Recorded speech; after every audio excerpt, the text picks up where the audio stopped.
नमस्कार विद्यार्थी मित्रांनो, आज आपण शिकणार आहोत फ्रॅक्शन्स। आपल्याला हे असे समान छेदवाले फ्रॅक्शन आले की आपण इझी समजून लवकर सोडून घेतो। 4 + 3 7 4 जशाच तसे।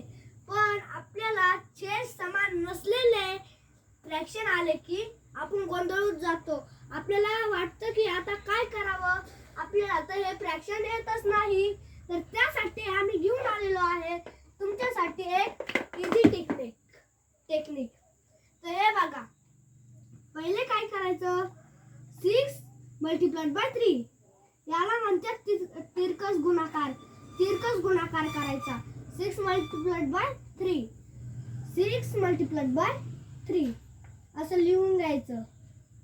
आपण इथं प्लस करतोय म्हणून इथं प्लसचं साइन द्यायचं। मग 4 × 4 करायचं, सेम ॲज इट इज 4 × 4। आपण फ्रॅक्शन करतोय म्हणून खाली एक लाईन ओढायची आणि खालच्या आपण खाली एक लाईन ओढली म्हणून खालच्या अंकांचा गुणाकार करायचा। खाली काय लिहिलेलं आहे, 4 × 6।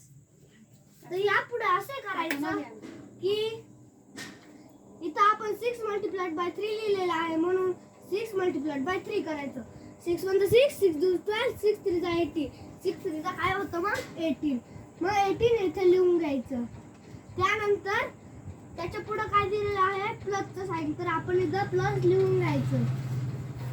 आता आपल्याला करायचं आहे 4 × 4 4 1 4 4 2 8 4 3 12 4 4 16 काय आलंय इथे 16 लिहून घ्यायचं।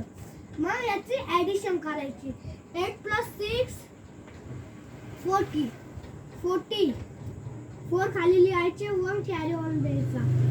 1 + 1 + 1 3। आता यानंतर सिंपल 3 हे आपलं आन्सर काय आलेलं आहे 34। तर ते 34 लिहून घ्यायचं। आपण फ्रॅक्शन करतोय म्हणून खाली एक लाईन ओढून घ्यायची आणि 6 × 4 24 होता म्हणून खाली 24 लिहून द्यायचं। आलं आपलं उत्तर। असे अनेक व्हिडिओ बघायचे असतील तर आपल्या चॅनलला शेअर करा, सबस्क्राईब करा, लाईक करा, फॉलो करा। जय हिंद।